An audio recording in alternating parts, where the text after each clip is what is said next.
మీరు సైలెంట్గా ఉంటే యాక్షన్ వైలెంట్గా ఉంటుందంటూ అమిత్ షా ఆ బీజేపీ నేతలకు మెసేజ్ పెట్టారు అంటూ కూడా ఒక వార్త ఇప్పుడు సోషల్ మీడియాలో చక్కర్లు కొడుతున్న నేపథ్యంలో అసలు ఈ వార్తలో వాస్తవం ఉందా? ఒకవేళ ఉంటే ఆ బీజేపీ నేతలు ఎవరు? అమిత్ షా వారికి ఏం మెసేజ్ పంపించారు అనే అంశానికి సంబంధించి మనతో మాట్లాడేందుకు ప్రముఖ రాజకీయ విశ్లేషకులు జగదేవ్ గారు మనతో ఉన్నారు. ఆయనతో మాట్లాడు. జగదేవ్ గారు నమస్తే అండి. నమస్తే అండి. మీరు సైలెంట్గా ఉంటే యాక్షన్ వైలెంట్గా ఉంటుంది అంటూ అమిత్ షా ఆ బీజేపీ నేతలకు మెసేజ్ పెట్టారు అంటూ ఒక వార్త ఇప్పుడు సోషల్ మీడియాలో చక్కర్లు కొడుతున్న నేపథ్యంలో అసలు ఏ బీజేపీ నేతలకు అమిత్ షా మెసేజ్ పెట్టారు, ఏమని మెసేజ్ పెట్టారు, దేన్ని ఉద్దేశించి మెసేజ్ పెట్టారు అంటే ఏం చెప్తారు? 3 పార్టీలు ఎన్డీఏ కూటమి అనుకోవచ్చు. ఆంధ్రప్రదేశ్లో కూడా కేంద్రంలో ఎన్డీఏ కూటమి ఉంది. ఇప్పుడు రేపు ఆంధ్రప్రదేశ్లో కూడా ఎన్డీఏ కూటమి రావడం కోసం బీజేపీ పెద్దలు, బీజేపీ అధిష్టానం విశ్వ ప్రయత్నాలు చేస్తున్నారు. దాంట్లో టీడీపీని జనసేన కలుపుకుపోయి టీడీపీ జనసేనతో పాటు ప్రయాణించాలనే ప్రయత్నం, ఆ తాపత్రయం మనం చూసాం. దానికి పవన్ కళ్యాణ్ గారు ఎంత కృషి చేశారు, ఆయన నేను చాలా చేవాట్లు తిన్నాను, బాబు గారిని కూడా చాలా వరకు ఒప్పించాల్సి వచ్చింది అన్నట్టుగా. ఎందుకంటే టీడీపీకి ఒక స్వింగ్ ఉంది ప్రస్తుతానికి. నెక్స్ట్ ప్రభుత్వ వ్యతిరేక విధానాల వల్ల టీడీపీయే వస్తుంది, టీడీపీతో జనసేన జతకట్టింది కాబట్టి ఖచ్చితంగా గెలిచేస్తుంది అనుకున్న నేపథ్యంలో బీజేపీ ఎంటర్ అవ్వడానికి ప్రయత్నిస్తుంది. సరే, రేపొద్దున గవర్నమెంట్ వచ్చాక సెంట్రల్లో మనకి బీజేపీ మరలా వస్తే రేపొద్దున స్పెషల్ ప్యాకేజ్ గురించి కానీ స్పెషల్ స్టాటస్ గురించి కానీ రాష్ట్ర పరిస్థితుల దృష్ట్యా చంద్రబాబు నాయుడు గారు కానీ పవన్ కళ్యాణ్ గారు కానీ ప్రతిసారి పునరుద్ఘాటించి చెప్పేది ఏంటంటే రాష్ట్ర ప్రయోజనాల దృష్ట్యా రేపు భవిష్యత్తులో రాష్ట్రం ఎలా ఉండవాలి అనే దానికోసమే కట్టుబడి కొన్ని విషయాల్లో నచ్చకపోయినా నప్పకపోయినా అగ్రి అవుతున్నా అన్నట్టుగా చెప్పుకొచ్చారు. ఇదిలా ఉంటే రాష్ట్రంలో ఉన్న కొంతమంది బీజేపీ పెద్దలకి ఇది డైజెస్ట్ కావట్లేదు. సో వీళ్ళందరూ కలిసి పురంధేశ్వర గారు మొరపెట్టుకున్నారు. ఏమని, అసలు టీడీపీతో మరలా ఎలాగ బీజేపీ పొత్తు పెట్టుకుంటుంది, 2018లో ఎన్డీఏ కూటమి నుంచి బయటకు వచ్చాక చంద్రబాబు నాయుడు గారు మోదీ గారిని ఎన్నెన్ని మాట్లాడినారో మనం చూసాము. సో అవన్నీ మాకు డైజెస్ట్ కావట్లేదు, ఇంకా గుర్తున్నాయి అన్నట్టుగా. బట్ పురంధేశ్వర్ గారు కూడా కొంత నచ్చ చెప్పినప్పుడు కూడా వీళ్ళందరూ ఒప్పుకోకపోతే పురంధేశ్వర్ గారు అధిష్టానానికి, ఎస్పెషల్లీ అమిత్ షా గారికి లేఖ రూపంలోనూ సమాచారం రూపంలోనూ చేరవేస్తున్నారు. ఏమని, బీజేపీ ఉండులుగా వెళ్తే బాగుంటుంది. చూడండి, వాళ్ళు సింగిల్గా వెళ్తే వాళ్ళకి ఓటింగ్ పర్సంటేజ్ ఎంత ఉందండి, అది ఆలోచించరా? పక్కన పెట్టండి.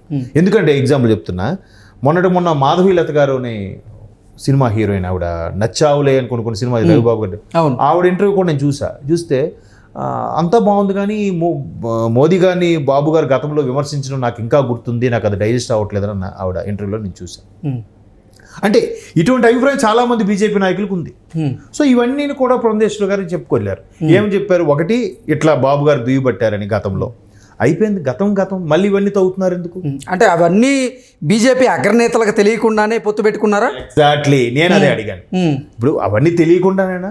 వాళ్ళకి ఏం అమాయకులా? వాళ్ళు కళ్ళు మూసుకొని పిల్లి పాలు తాగినట్టు తాగుతున్నారా? కాదు కదా. వాళ్ళకి సెంటర్లో 400 టార్గెట్ పెట్టుకున్నారు కాబట్టి ఇక్కడ మిత్రకూటములన్నీ అవసరం కాబట్టి, దట్టు దక్షిణ భారతదేశంలో బీజేపీ ఎప్పుడు ఎంటర్ అవ్వాలన్నా కూడా ఏదో ఒకటి జరుగుతుంది కాబట్టి వాళ్ళకి ఈసారి ఎలాగైనా పాగా వేయాలనే ఉద్దేశంతో మరలా ఒక మెట్టు దిగో మెట్టు ఎక్కో కలుపుకోవాలని చూస్తున్నారు. అది వాళ్ళకి తెలియదేం కాదు. బీజేపీ వ్యూహాలు చాలా పకడ్బందీగా ఉంటాయి. రాష్ట్ర నాయకులకు అర్థం కావట్లేదు ఆ విషయం. అయింది. మరోవైపు వాళ్ళకి ఇచ్చే స్థానాలన్నీ కూడా ఒకప్పుడు టీడీపీలో నుంచి ఇచ్చి బీజేపీలో చేరిన వాళ్ళకి కోసమే ఇచ్చారు, అంతేగాని బీజేపీ మీద ప్రేమ కొద్దీ కాదు అని చెప్పి కొన్ని ఎగ్జాంపుల్ చెప్పారు. ఏంటవి? సుజనా చౌదరి గారు, సీఎం రమేష్ గారు, వీళ్ళు ఒకప్పుడు టీడీపీలో ఉన్న వ్యక్తులే కదా. సో వాళ్ళకి మళ్ళీ ఎంపీ సీట్లు ఇవ్వడం కోసమే టీడీపీ ఒక ఎట్లా మన సీట్లు ఇచ్చినట్టుగా చేస్తుంది తప్ప వాళ్ళు నిజంగా ప్రేమతో ఇవ్వలేదు. పైగా ఎక్కడైతే టీడీపీ బలహీనంగా ఉందో, ఎక్కడైతే టీడీపీ జనసేన ఓడిపోతుంది అనుకున్నారో ఆ సీట్లే మాకు కేటాయించారనుకున్నారు.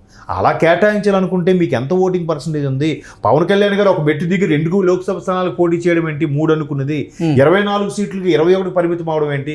వీళ్ళకి కేవలం 2, 3 ఇస్తారు లోక్సభ అనుకున్న బీజేపీకి 6 లోక్సభ స్థానాలు ఇవ్వడం ఏంటండి?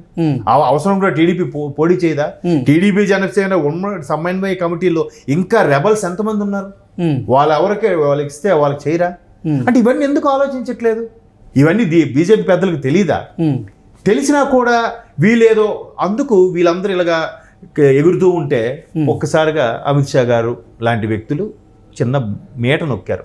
బాబు, మాకు తెలుసు, మీరు కాస్త సైలెంట్గా ఉండండి, మేము యాక్షన్ ఎలా తీసుకోవాలో మాకు తెలుసు, ఎలక్షన్ రోజుకి ఓపి పట్టండి, మనకు కావాల్సింది సెంటర్లో గవర్నమెంట్ రావాలంటే ఆవేశపడిపోతే కాదు, ఇట్లాంటి చిన్న చితక కూటములన్నీ కలుపుకెళ్తేనే అప్పుడు పెద్ద పిడికిలు అవుతుంది అది. అప్పుడు మనకు ఈ ముందు మొన్న బాబు గారు కూడా చెప్పారు, ఇంతకు ముందు లాంటి ఒప్పందం కాదు ఇది, ఈసారి ఖచ్చితంగా సరైన ఒప్పందమే చేసుకున్నాను కూడా చెప్పారు ఆయన. మళ్ళీ ఫుల్ మెజార్టీ వచ్చిందనుకోండి, మళ్ళీ వీళ్ళని పట్టించుకోకపోతే అప్పుడు మళ్ళీ రాష్ట్రం పరిస్థితి ఏంటి? 2014 నుంచి 19 మధ్యలో ఏ పరిస్థితి అయితే ఉందో అదే పరిస్థితి అయ్యే అవకాశం ఉంది కదా.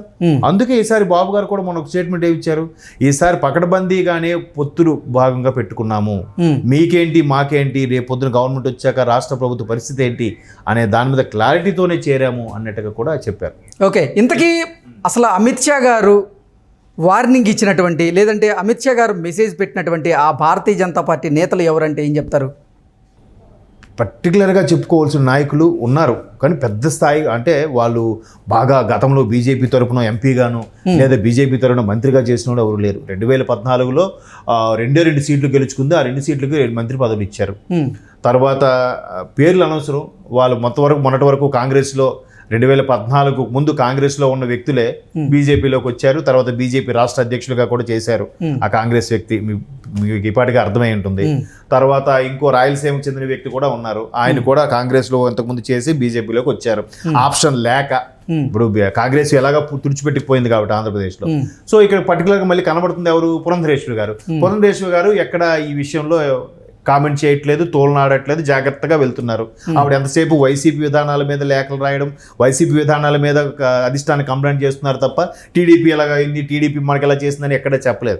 ఎవరైతే గతంలో కాంగ్రెస్లో ఉండి ఫేవర్గా ఉండి ఇప్పుడు గత్యంతరం లేకో లేదంటే ఇంకా ఆప్షన్ లేకో బీజేపీలోకి వచ్చారో ఆ వ్యక్తులు, ఆ పర్టికులర్గా 2 వ్యక్తులే, ఆ పేర్లు కూడా నేను చెప్పడానికి నాకు ఇష్టం లేదు, వాళ్ళు మాత్రం ఇదంతగా సమావేశంలో ప్రెజర్ అయ్యి మాట్లాడడంతో అధిష్టానానికి పురంధరేశ్వరి గారు ఈ సమావేశాన్ని చేరవేశారు.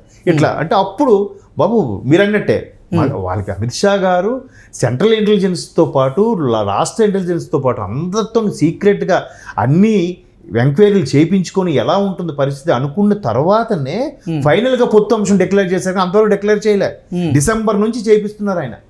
సంక్రాంతి అన్నారు, సంక్రాంతి తర్వాత అన్నారు, ఫిబ్రవరి అన్నారు, మొన్న ఫిబ్రవరి నెలాఖరు వరకు అంటే ఆల్మోస్ట్ మార్చ్ ఫస్ట్ వీక్ వరకు కూడా పొత్తులు కన్ఫర్మ్ చేయలేదు. ఎందుకో తెలుసా? ఆ గ్రౌండ్ లెవెల్ రిపోర్ట్ కోసమే. మరి అది తెలీదా అండి? వీళ్ళు కయ్యమని ఎగురుతూ వాళ్ళు కావాలని పాత టీడీపీ వాళ్ళందరూ మళ్ళీ ఇప్పుడు బీజేపీలు ఉన్నారు కదా, వాళ్ళకి సీట్లు ఇవ్వడం కోసం ఇవన్నీ ఇచ్చారు. వీళ్ళకి ఎంత ఓటింగ్ పర్సంటేజ్ ఉందండి? మరి 2014 నుంచి ఇప్పుడు 2024 వరకు బీజేపీ ఏమైనా రాష్ట్రానికి ఫేవర్గా చేసిందా? ఏమైనా మంచి పనులు ఏమైనా చేయించిందా? ఆయన చేతుల మీదుగా, ప్రధాని గారి చేతుల మీదుగా ఉంటే బాగుంటుందని చెప్పి అమరావతి రాజధాని ఓపెనింగ్కి పిలిస్తే ఏమైందండి? స్పెషల్ స్టేటస్ లేదు కదా, స్పెషల్ ప్యాకేజ్ అని ఇవ్వలేదు కదా. అందుకోసమే కదా చంద్రబాబు నాయుడు గారు మరి ఫైట్ చేసి మరి బయటకు వచ్చారు. చంద్రబాబు నాయుడిని బాగా రెచ్చగొట్టేసింది ఎవరు? ఈ నేతలు కాదా, ఈ నాయకులే కాదా? రాష్ట్ర బీజేపీ నాయకులు కూడా అందులో ఉన్నారు, రెచ్చగొట్టేశారు. ఎంత ఎన్డీఏలో పొత్తు అంటారు, కనీసం ఒక స్పెషల్ ప్యాకేజ్ కూడా తెప్పించుకోలేకపోయారు. అమరావతి పరిస్థితి చూస్తే ఎలా ఉంది? ఎంతసేపు భూసేకరణ జరిగింది తప్ప ఏం డెవలప్ అవ్వలేదు అన్నట్టుగా రెచ్చగొట్టేశారు. మొత్తానికి ఇప్పుడు మరి ఏం చేస్తున్నారు? ఇప్పుడు మళ్ళీ వీళ్ళకి ఎక్కడ సీట్లు పోయాయని బాధతో మళ్ళీ వాళ్ళకి ఇచ్చేస్తున్నారు, టీడీపీకి వెళ్ళిపోతుంది అని అంటున్నారు. అరే ఎంతో కొంత ఫోబియా, ఒక మేనియా ఉన్న జనసేన ఒక మెట్టు దిగి టీడీపీతో కలిసి పనిచేయడానికి సిద్ధపడిందే, మీకు ఎన్ని సీట్లు వస్తాయని మీరు ఇంత కయ్యి అని ఎగురుతున్నారు? అది అర్థం చేసుకోవాలి కదా. సో ఇవన్నీ అమిత్ షా గారు, మోడీ గారు ఎలా ఉంటుందంటే ఆ రెండు చక్రాలు పర్ఫెక్ట్గా బీజేపీకి నడిపిస్తున్నాయి. ఒకరు ఆవేశం ఉంటే ఒకరు కూల్గా వెళ్తున్నారు, ఒకరు కూల్గా ఉంటే ఒకరు ఆవేశంగా ఆలోచిస్తున్నారు. సో ఈ రాష్ట్ర పెద్దలకి బాబు మాకేం ఇప్పుడు ఏ యాక్షన్ తీసుకోవాలో తెలుసు, మీరు కాముగా సమన్వయ కమిటీలతో కలిసి పనిచేయండి, తర్వాత చూద్దాం, అంతవరకు మళ్ళీ నాకు ఇటువంటి కంప్లైంట్ ఎవరు రావద్దు అన్నట్టుగా చెప్పారని సమాచారం. ఓకే.